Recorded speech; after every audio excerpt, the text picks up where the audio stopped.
You've heard the legends, unstoppable horsemen, master archers who could fire arrows while riding at full gallop, warriors who conquered half the known world. But what if I told you that behind the glory of the Mongol Empire lay a nightmare of unimaginable suffering? That the average soldier in Genghis Khan's army lived a life so brutal, so psychologically devastating, that death might have been preferable. Today, we're pulling back the curtain on history's most feared military force to reveal a truth that textbooks conveniently leave out. This is the story that will change everything you thought you knew about the Mongol warriors. The brutal beginning. Let me introduce you to someone. We'll call him Batu, a fictional character, but his story represents thousands of real soldiers. Batu wasn't born into luxury. He was a shepherd's son on the endless Mongolian steppes, and his childhood was anything but easy. Forget about the comfort of a permanent home. Batu's family lived in a jur, a portable tent made from animal hides that could be assembled and torn down. As they constantly moved across the steppes, they were nomads, forever chasing fresh grazing land for their livestock. When the grass withered, they packed everything and walked hundreds of kilometers to find more. Life on the steppes was essentially survival training. The temperature swings were merciless. Scorching heat during the day, bone-chilling cold at night. Finding clean water was a constant challenge. Wolves prowled nearby, and above all else, you had to master the care of horses. In Mongol culture, horses were sacred. They were your transportation, your food source, your wealth, and your identity. Batu learned to ride before he could properly walk.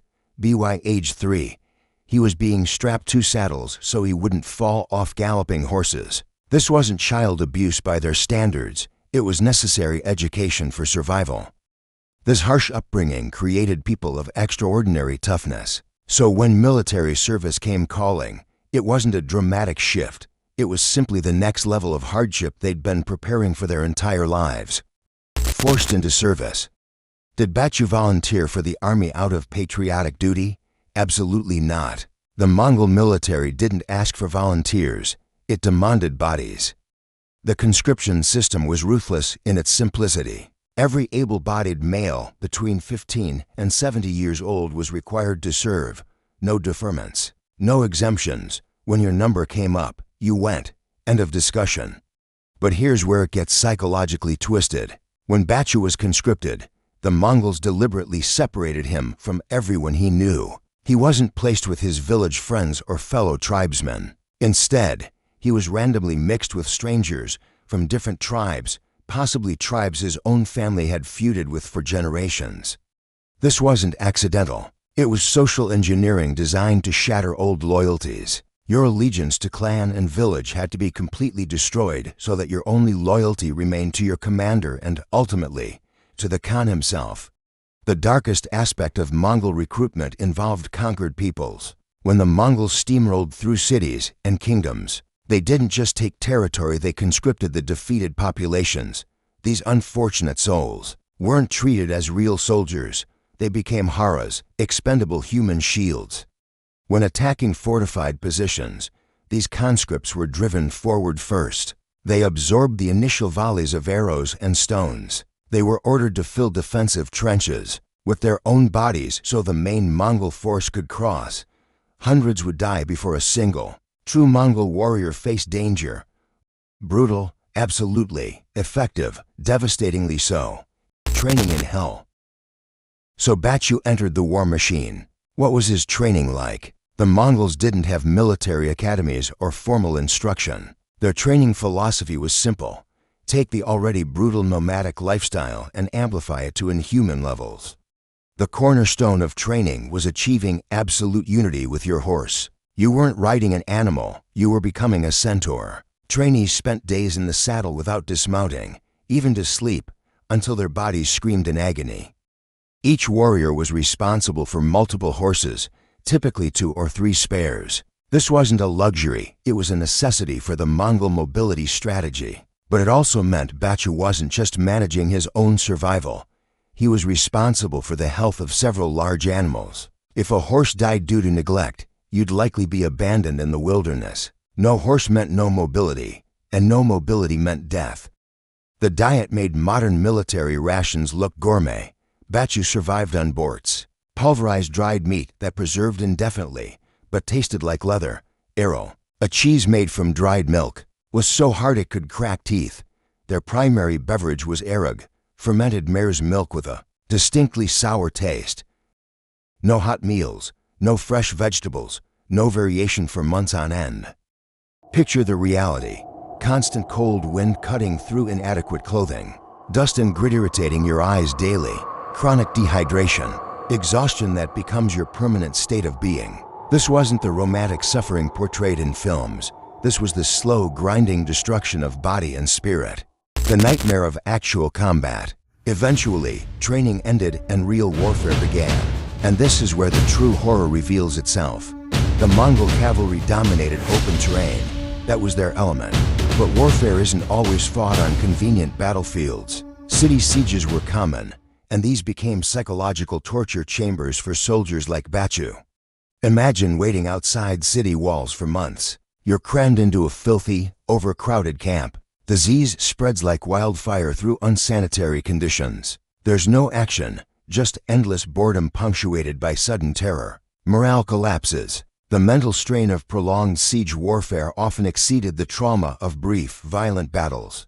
When combat finally moved to urban environments or forests, a new problem emerged. Horses became liabilities instead of assets. In narrow streets and dense terrain, these magnificent animals that defined Mongol power were suddenly useless. If your primary mount died during urban combat, you lost everything instantly. Your speed vanished, your status evaporated, your mobile shelter was gone. You transformed from an elite mounted warrior into a vulnerable foot soldier, exposed to attacks from every direction. But the heaviest burden wasn't physical, it was moral. Mongol military doctrine was clear. Cities that resisted were to be annihilated completely. Batu and his comrades received orders to eliminate everyone: combatants, civilians, women, children. They witnessed and participated in atrocities beyond description. Before each assault, Batu watched the Haras, those conscripted human shields, die first. Then he was ordered to advance over their corpses. These images would haunt him forever. The choice was stark and terrible: become a monster who slaughters innocents, or be executed by your own commanders for disobedience. There was no third option. The return of the broken. Let's say Batu was lucky. He survived the arrows, the diseases, the battles. He eventually returned to the steppes. But survival didn't mean victory. His body came home, but his mind remained trapped on distant battlefields. Nightmares plagued his sleep, visions of dying comrades, the faces of people he'd killed. Sudden loud noises triggered violent panic responses. The screams of children would forever echo in his memory. Medieval Mongolia had no concept of PTSD, no trauma counseling, no psychiatric care. The only available treatment was visiting a tribal shaman who would perform rituals to cleanse evil spirits. It might provide temporary comfort, but it couldn't erase the horror permanently burned into his consciousness. How could Batu return to peacefully herding sheep when his hands were trained to draw bowstrings and wield swords for killing? He came home a fundamentally different person, broken from within. Externally a victor, internally a complete wreck. The question of worth. Was Batu's sacrifice appreciated? The answer is complicated. On one hand, the Mongol system was genuinely fair in distributing plunder. After conquering a city, all spoils, gold, silk, livestock, were collected and divided according to rank and achievement. A shepherd's son like Batu, who distinguished himself in battle, could return with unimaginable wealth. He could buy large herds, properly feed his family, and elevate his social status dramatically. This prospect of prosperity was the primary motivation that made warriors willing to endure hell. But here's the devastating question: was it actually worth it? Wealth can be stolen, status can fade, but the scars, both visible and invisible, remain forever. You can buy 100 horses with looted gold, but what's the value if nightmares wake you every night? What good is livestock if your body is permanently damaged and your mind is filled with ghosts?